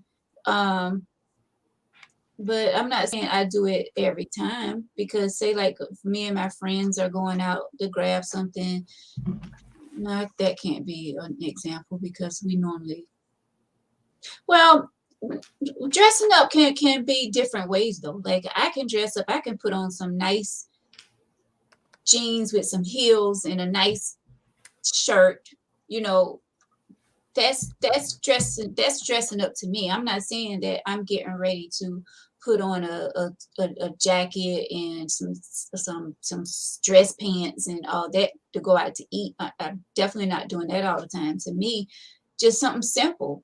You know what I'm saying? Something simple. Like I said, a nice pair of jeans with some heels and some boots, you know, and just looking nice. I'm not gonna step out and look all kind of ways. No. So I do think um dressing up and looking nice. I hope I answer your question. Yeah, you did. You got it. That's You got it. that's yeah, that's important. I just used to put a lot of emphasis on fashion, and didn't have a lot of money. I spent a lot of money to look good and didn't have a lot of money in my pocket. And now I dress more casual and have more money in my pocket. It's not because of the clothes. It's just that I just don't put. I'm just saying it's just a different mindset. So that's why I'm saying when I go out and I invite somebody, let's go out. Hey, come casual because I'm going casual. You understand? So I'll let them know. I'm sorry, Fatima. It's different for women because it's like easier for us, to like slip on something and look like we're dressed up. You know what I'm saying? Like you men, I mean, yeah, it's easier for us. Like I said, we can just slip on a nice shirt that we got from Target or from Walmart and put on some nice fitting jeans and some heels, and there we go. We stepping out and looking good. You better have on a dress. Talking about there ain't no damn jeans. Lies you tell. If I'm about to spend $2 something, now I ain't talking about that. Now dress. you didn't say that. Now if we're going to a high-end restaurant, I know better. If we're going to a restaurant where you get ready to drop $200 to $300, come on. I mean, I know better. In most places like that, there's a dress code, isn't it? I'm just saying, we dressed up when we went there. I mean, yeah, there was some guys in there that probably wasn't with the best, but yeah, that's okay. That's them. Like I ain't knocking nobody that come to a restaurant and they feel comfortable the way they. Huh? Oh, we talked. I was like, look at that dude over there. He up there. I mean, yeah, you gonna get talked about. I'm pretty sure they were talking about me, but I was too busy stuffing I was stuffing my face, but I was talking shit too. But not everybody is all about that though, Victor. Not everybody want to dress up. You know what I'm saying? Some people just like to be comfortable when they go out. They slip on a pair of jeans and a shirt, and they be comfortable. So, Victor sometimes remind me of Ike Turner. Big Ike Turner. Ike Turner Senior, not Junior, Senior. I'm just saying, like, not everybody think that way, Victor. I know that you are into fashion. You are into fashion. I mean, not according to what's sitting back there now, but you're into fashion when you go. He put that Batman shirt on over there. He be good. Oh, you see that? Yeah, I see that, brother. Wait a minute. Carol says, I've dated and dined with doctors, lawyers, athletes, engineers. When dining, you dress to the style of where you're going. Exactly. If we go into Chili's, I can wear some slides. Hell, I ain't got to wear no pants. You know what I'm saying? Wait a minute. What's Carol? Carol, what's your resume here? What's going on, Carol? Are you going with a date to Chili's, Victor? It don't matter. We're going to chill. And you wearing slides. I will, but I'm not taking my first date is all right. So I'm 41. I'm not taking no first date to no Chili's. That's just not going to happen. I'm not doing that. But that's me. How about if that's where your date want to go?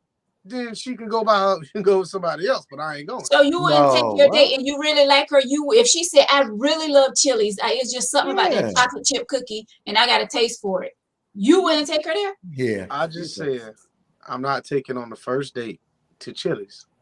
Maybe the 5th, 10th, Well, That's selfish of you though, because Yeah. no, why? it's not. That's selfish of her. No, if that's where she want to go, Then Right. she can go with somebody else. okay, got it. I'm I not did. going to Chili's on no first date. I'm You not so doing it. you is so bougie. It's not Bougie being bitch. bougie. I like what I like and I want what I want. If we're not compatible with each other, it's okay.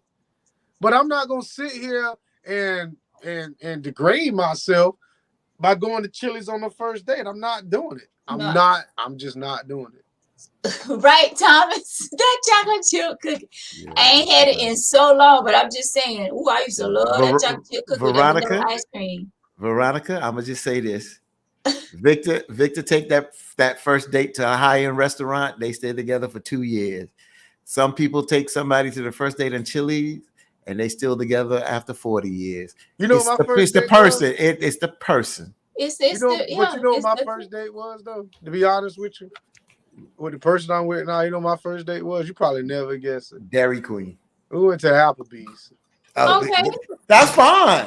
Applebee's, Chili's, Applebee's was same thing. cool. Applebee's, and they had Applebee's and Chili's is not the same thing. No, it ain't, because Applebee's got television and got sports on. So Chili does do. Chili's I, got I end up in the Chili's. and ribs, all of that they sell at Applebee's, same thing at Chili. So don't even go there. Look at Steven. She said I'm being controlling. I'm not being controlling. I just ain't going. She can still go. Your boy is tripping, boy. Chili's and Victor's. I mean, Chili's and Victor. Chili and Chili, Applebee's. that's a good restaurant. Chili's and Applebee's is about the same thing. Michelle said that's not degrading to me. Okay, but we're not going on a date. I'm not going to Chili's. I'm just not doing it. It really, and they got that patio out there too where you can sit. That's that'll be a nice first date. I ain't going to Chili's. Well, to each his own, but that's just me. I'm not going to Chili's. So it's a good place for us to hang out at and forget the date. Just to hang out. It's a good place. Hang out and get to know one another. That's what dates is for, ain't it? That's right. Exactly, Kay. Chili's and Applebee's from the same chain. I like that. Okay, but I'm just not going to Chili's. And the same menu. They damn sure got the same menu too. That's what I said. They got the same thing. They got apple pie and ice cream? Yep. Oh, okay. Sure do. God, dog. Yeah. I ain't been to Chili's in like 2 years. Mm. I might need to hit them. That's what I'm sitting here thinking. I'm just saying. Okay, Michelle got a question for you, Vic. Mr. Sammy said there's nothing wrong with Chili's. Michelle said, where would you take a person on the first date, Victor? It depends on what it depends. That depends. To be honest with you, Ruth Chris? No, I've never been to Ruth Chris. It depends on how much I like you. It depends on what you like, because no, it doesn't. It doesn't depend on what you like, because if that person like Chili's, you ain't taking them there. Because I'm not going to Chili's. But don't say it's what they like. It does depend on what they like. I'm just not going to Chili's. I told you I've been to Applebee's, which is pretty much the same place. I'm just not going to Chili's. But it depends. I mean, if she's a seafood lover, we can go to, Captain Benjamin's, or we can go to Captain George's or something like that. But yeah. But if you know what I'm saying, to on a first date, that's just to kind of press the issue to see if you're willing to drive 65 miles with me up to the beach, put you in a little predicament. So you would go to a buffet on a first date? Yeah. It's a higher end buffet, but yeah. But it depends. I mean, it depends on how much I like you and how much I'm trying to impress you. I don't know if women would want to go to a buffet on a first date, because it's if like, I tell you we're going to Captain George's, is he going to count how many times? Is he going to count how many times I'm going to get up to get me something from the buffet? Man, get you 5 plates, girl. Shoot. You work out. What the hell? You got a high metabolism. Let me ask y'all this. What's a good restaurant going towards the beach? To the beach? Because I know, Veronica, you hung out there, but you did the girls. George's. Captain George's is a good place at the beach? That's buffet, baby. I like the Italian restaurant down there. What is it? Oh gosh. Oh, starts with a C. Carabella's or something like that. That's my spot. I love that place. Okay. Yeah. That's okay. Yep. I like that. Riyadh's. That's a nice one too.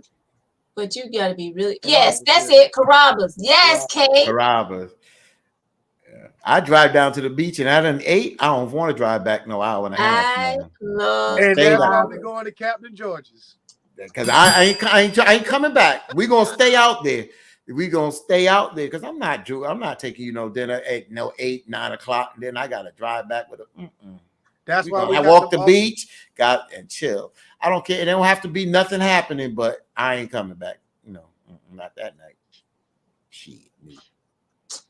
Well, go early in the day so you won't have to come. Nah, I ain't no kid. I gotta work. Gotta be home when before the sun go down. I'm just saying you don't want to drive in the dark. No, I didn't say I don't want to drive in the dark. I said I don't want to drive back with a full stomach like that. No. Yeah, I'm tired. So let's I'm go tired. next to me on this first. I never. Yeah, I know what. I never tried this place, Kate. Y'all ever been there, Victor? I've been to Popeyes in Conway. That's pretty cool. You know what? Certain Popeyes chicken are different. Like, for real. It's Is like Bojangles chicken good? In depends on Charleston which it one. is, but I wouldn't eat Depends it on here. which one. I wouldn't eat it here. They're gonna make a face. He's like, hell no. Hey, the Hot Fish Club is pretty good in Surfside. The what? The Hot Fish Club. Mm. It's a small restaurant. Michelle says Rizzo's is overrated. Take me to Longhorns. I went to Longhorns love in Longhorns. Columbia for my birthday. My family took me out to Longhorns in Columbia. And it was good. It was good, and the waitress hooked me up for my birthday for the drinks. So that was cool. What, Carol? Is your Is she lady? Is she ordering a 2-piece? I don't know. wearing Wearing a two-piece? Wearing a two-piece. That's A two-piece? A two-piece what? bathing suit. Oh, she Well, talking we about. were talking about a chicken, so I two-piece didn't know. snack. oh. See, I didn't. It was talking about chicken, so I didn't know if she was saying is they ordering a 2-piece, or are you talking about the beach, or is they wearing a 2-piece swimsuit? I don't know. I love California Dreaming.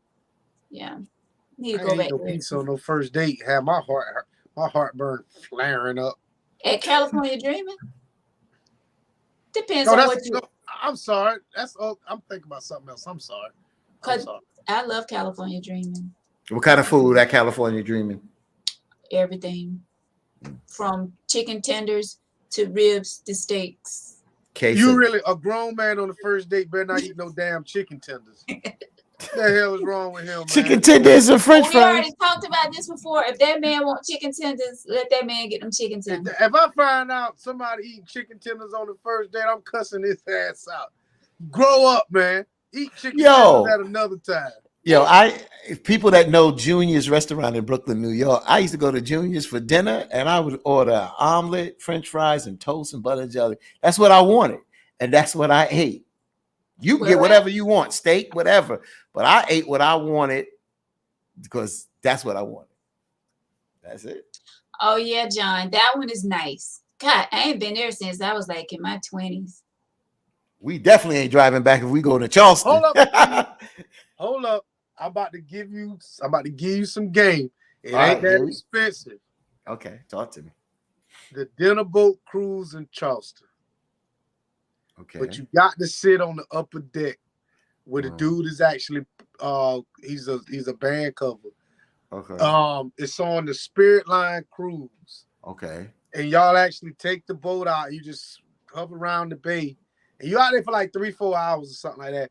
And they have the biggest pork chops I've ever seen in my damn life.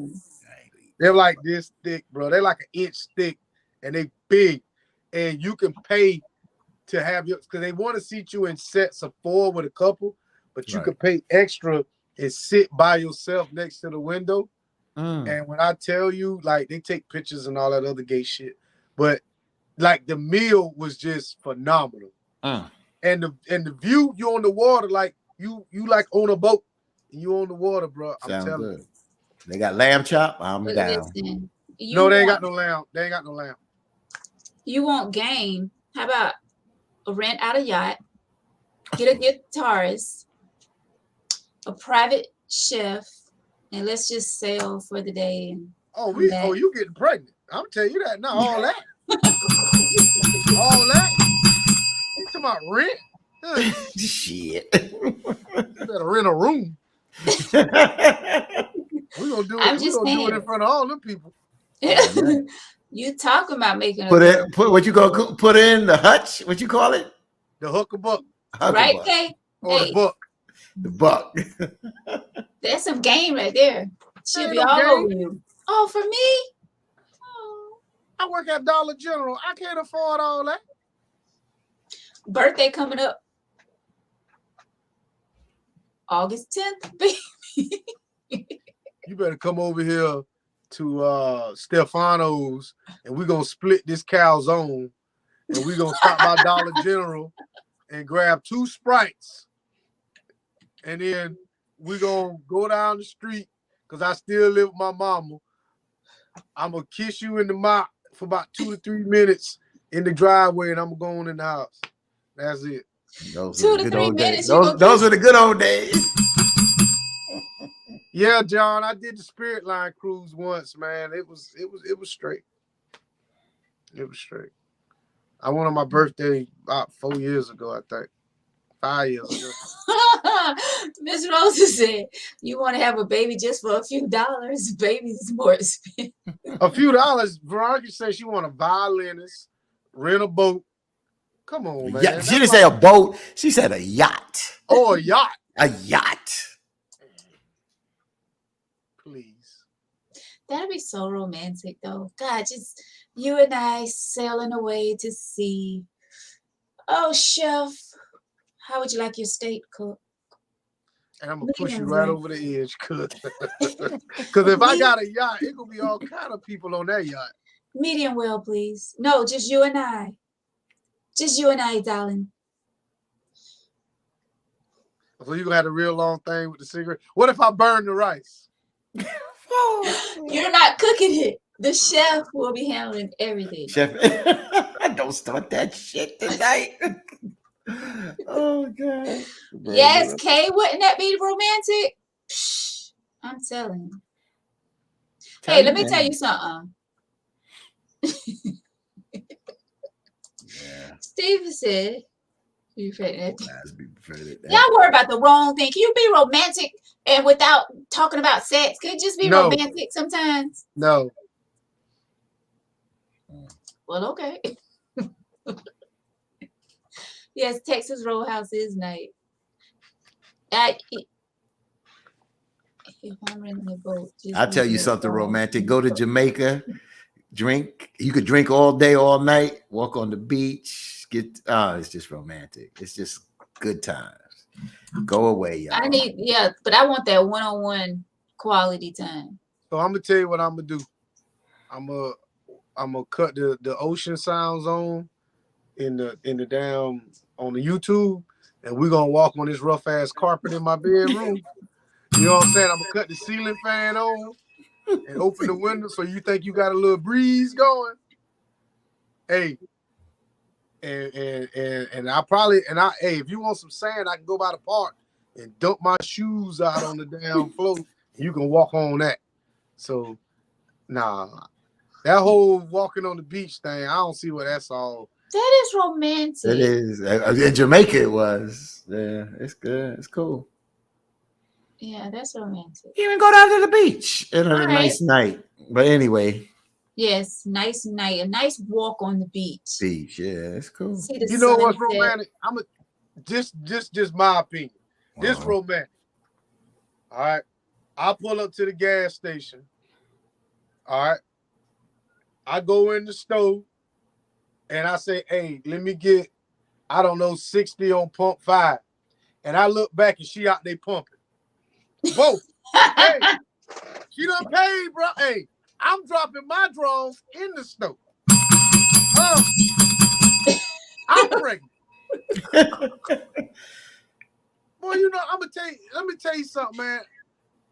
Have you ever, Fatine, been on a date and you like, you know, excuse me, I'll go to the bathroom. You come back and you like, all right, let me get the check. Oh no, your date is already paid. That ever happened to you? No. It ain't never happened to me either. You do that to me, I'm pregnant. Nope. I'm instantly pregnant. I ain't know where you was going, but that shit ain't happened to me.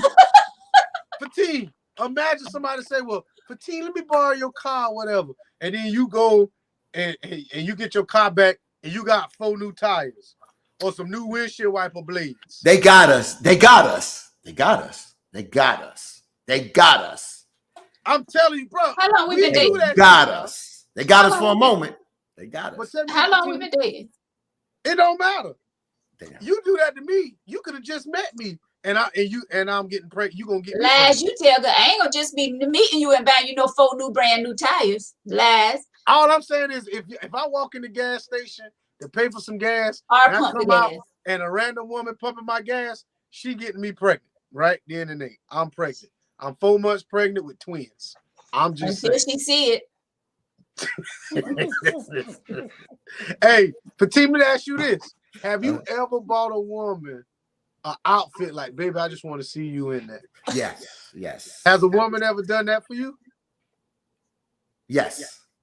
Did you like the outfit? Yeah, it was a suit. Okay. That ain't never happened to me either. I must be doing something fucking wrong, boy. Fatine, you got it going on, boy. You got somebody buy you some clothes? Yeah, bro. You ain't never had no woman buy you clothes? No. Yes. Remember that remember that double-breasted suit. No. Double-breasted suit at that. Yep. Not even the only woman to buy me some clothes was my mama. And she stopped when she was like 16. That was it. Me neither, Patricia. And he told we just not meeting. It's about buying 4 used tires. Look. She said she ain't buying. Used or new. Well, let's wrap up the tea tonight. It was good. The people kept in the place with us tonight. We started off with the Senator Mia Mcleod. That was an awesome interview with her. Please make sure you get out and vote. Early voting is going on right now up until Friday at 5 p.m. The debate will be going on Friday night. I don't know if it's going to be live. But the primaries is Tuesday, June 10th. I'm already in July. No, June 10th is the debate. The 14th is the actual primary. Yes, it's the primary. So make sure you get out there and vote, folks. Vote. And to be clear, folks, she's running for the Democratic nominee. She's not running against McMaster yet. She got to win the Democratic nominee to run against McMaster, because McMaster, I think 2 people are running against McMaster, and they didn't even raise no money. So he's going to win the Republican nominee, and she's trying to win the Democratic nominee. Thank you, Fatine. Great topic you tonight. Can run against the incumbent, but okay. Great topic tonight, Victor. Thank you. Even though we always get off subject. Yeah. Oh yeah. Thank y'all so much for watching tonight. We appreciate you all for tuning in and leaving all of your comments. Thank you so much for those of you who sent us stars. We appreciate you each and every week. Kara, I feel a certain way because I saw your comment, but I don't know where it's at now. Where you said, Victor, when I get to Darlington, I gotta come see you. Well, what about us? Other 2 little chicklets here. Well, chicken and chicklet. Well, so however you want to she know what Victor working with, so she's good. Oh, okay. Yeah. Thank you, Michelle. All right. Oh, Thomas says he's going to Chili's tomorrow to get that cookie. That sounds real good right about now. All right, guys. Have a great night. Thank you guys so much for watching the tea. We appreciate you each and every Tuesday and Thursday night. God willing, we'll be back Thursday. Oh, okay, she is Mr. Sammy's sister. I told you that. Cool. Good peeps. Good peeps. Final thought, Mr. Sammy said, please vote. Yes, indeed, please. And we'll wait a few seconds for John's final thoughts, and then Wash your tail. Tail. That's it. Soap and water. we are out of here. Thank y'all once again. If you would like to be a guest on Tangy Tea of Life, if you have a topic suggestion, if you have an email letter, please hit us up, tangyteaoflife@gmail.com. We would love for you to be a guest on the show. But we enjoy you all leaving your comments as well. Thank y'all so much for watching. Have a great night. Thanks for my last minute laughs. You're welcome. Thank you. Thank you, Tori, Stephanie, Mr. Sammy, John, all of you. Thank y'all so much for watching. Thank you, thank you, thank you. Have a great night. Buenas noches. And we will see you Thursday. What was that for team? Buenas noches.